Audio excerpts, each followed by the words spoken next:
ഒരു ദിവസം ഇന്ത്യൻ പ്രധാനമന്ത്രി പറഞ്ഞു. എത്ര പരിഹാസ്യമായ രീതിയിലാണ് ജുഡീഷ്യറി അദ്ദേഹം വിശകലനം ചെയ്തത് എന്ന് അതിൽ നിന്ന് മനസ്സിലാവും. ശ്രീകൃഷ്ണനെ കാണാൻ വേണ്ടി പോയ കുചേലൻ്റെ കയ്യിൽ വീട്ടിൽ നിന്ന് കൊടുത്തയച്ച അവിൽപ്പൊതി ശ്രീകൃഷ്ണന് കൊടുത്താൽ അത് കൈക്കൂലിയാവണമെന്ന് നീ കോടതി പറയുമെന്നാണ്. ഇതിനപ്പുറം എന്താ വിശദീകരിക്കാനുള്ളത്? കോടതിയെ സംബന്ധിച്ചുള്ള അവഗണന അത്ര കൂടുതലാണ്. ഇത് ഇന്ത്യൻ പ്രധാനമന്ത്രിയാണ് പറയുന്നത്. ജുഡീഷ്യറിയോടുള്ള ഏറ്റവും കടുത്ത വിമർശനമാണ് ഉന്നയിക്കുന്നത്.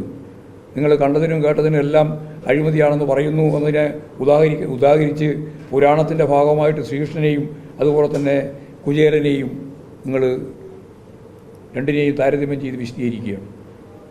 അത് അഴിമതിയെ ഏറ്റവും ശക്തിയായിട്ട് മൂടിവെക്കാനാണ്. ആ മൂടിവെക്കുന്ന പ്രവണതയിലേക്ക് പോകാനാണ് കോളേജിയം മാറ്റി എക്സിക്യൂട്ടീവ് തീരുമാനം ജഡ്ജി നിയമനത്തിൽ വേണമെന്ന് അവർ പറയുന്നത്. എന്ന് പറഞ്ഞാൽ എക്സിക്യൂട്ടീവ് തീരുമാനിക്കും ആരാവണം ജഡ്ജി, ആരാവണം സുപ്രീം കോടതി ചീഫ് ജസ്റ്റിസ്. അതിലേക്ക് വന്നാൽ പിന്നെ വേറെ വിധിയെപ്പറ്റി അന്വേഷിക്കേണ്ട കാര്യമില്ല. എന്തായിരിക്കും വിധി എന്നുള്ളതിനെപ്പറ്റി ചർച്ച ചെയ്യേണ്ട കാര്യമില്ല. RSSൻ്റെയും സംഘപരിവാറിൻ്റെയും ആളുകൾക്ക് പൂർണ്ണമായിട്ടും ജുഡീഷ്യറിയുടെ ഏറ്റവും പ്രധാനപ്പെട്ട മർമ്മപ്രധാനമായ മേഖലയിലേക്ക് കടന്നു കയറാൻ സാധിക്കുന്ന ഒരു സാഹചര്യം വേണമെന്ന് പച്ചയായിട്ട് സുപ്രീം കോടതിയിൽ വാദിച്ചവരാണ് BJP, അതിൻ്റെ ഗവൺമെൻറ്റും. അതിൻ്റെ തന്നെ വേറൊരു പതിപ്പാണ് നമുക്കെല്ലാം അറിയുന്നത് പോലെ ഇപ്പോൾ ഇലക്ഷൻ കമ്മീഷൻ ആരാവണം, എങ്ങനെ തീരുമാനിക്കണം. മുമ്പ് സുപ്രീം കോടതി ചീഫ് ജസ്റ്റിസ് കൂടി ചേർന്നുകൊണ്ടാണ് പ്രധാനമന്ത്രിയും ചീഫ് ജസ്റ്റിസും പിന്നെ പ്രതിപക്ഷത്തിരിക്കുന്ന പ്രധാനപ്പെട്ടൊരു നേതാവും. പ്രതിപക്ഷ നേതാവ് ആണെങ്കിൽ പ്രതിപക്ഷ നേതാവ്, ഇല്ലെങ്കിൽ വേറൊരു നേതാവ്. ഈ മൂന്നാളും കൂടി ചേർന്ന് തീരുമാനിക്കുന്നതാണ്. അപ്പോൾ പ്രതിപക്ഷവും സുപ്രീം കോടതി ചീഫ് ജസ്റ്റിസുമായി പിന്നെ ഭരണ സംവിധാനത്തിൻ്റെ പ്രധാനപ്പെട്ട ഒരാളുമായി ഭരണം. എന്താ പറഞ്ഞത്? ഭേദഗതി വരുത്തിയിട്ട് പറഞ്ഞു ഇനി ചീഫ് ജസ്റ്റിസ് വേണ്ട, ഇനി ഞാനും എന്ന് പറഞ്ഞാൽ പ്രധാനമന്ത്രിയുടെ അദ്ദേഹം നോമിനേറ്റ് ചെയ്തു അമിത്ഷാനെ എടുത്തു എന്നുള്ളത് വേറെ കാര്യം. അമിത്ഷാ ആയാൽ മതി, ഞാനും അമിത്ഷയും വന്നാൽ മതി. പിന്നെ പ്രതിപക്ഷത്തെ ഒരാൾ വിളിക്കുക, വെറുതെ വിളിക്കുന്നതാണ്. രണ്ടാളുകൾ തന്നെ ഭൂരിപക്ഷമായി.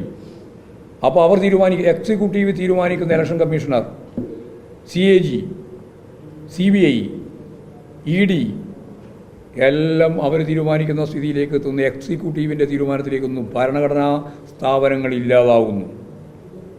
ഇതിനെല്ലാം പേര് പറഞ്ഞുകൊണ്ടിരുന്നത് ഭരണഘടനാ സ്ഥാപനങ്ങൾ എന്നാണ്. ഈ ഭരണഘടനാ സ്ഥാപനങ്ങൾ ഇല്ലാതാവുന്നു എന്നുള്ളതാണ് ഏറ്റവും ഗുരുതരമായ അവസ്ഥ. ഇത് ഫാസിസത്തിൻ്റെ കൈവഴികളാണ്.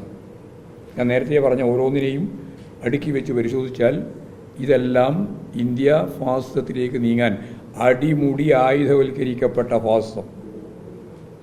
അതാണ് നേരത്തെ ഞാൻ പറഞ്ഞു വെച്ചത്. 60 ലക്ഷം നേരത്തെ പറഞ്ഞ ജൂതന്മാരെ മൃഗീയമായിട്ട് കൊലപ്പെടുത്തിയിട്ടുള്ളതിൻ്റെ ചുറ്റുപാട് ഞാൻ പറഞ്ഞത് അങ്ങനെയാണ്.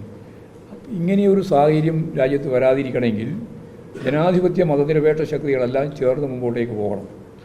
അതിന് ഇന്ത്യയിൽ നേതൃത്വപരമായ പങ്കുവഹിക്കാനുള്ള ശേഷി, കഴിവ്, സംഘടനാപരമായിട്ടുള്ള കരുത്ത്, ആശയപരമായ വ്യക്തത പ്രകടിപ്പിക്കാത്ത ഒരു പാർട്ടിയായി കോൺഗ്രസ് മാറിയിരിക്കുന്നു എന്നുള്ളതാണ് ഏറ്റവും ദുരന്തപൂർണമായ ഒരവസ്ഥ.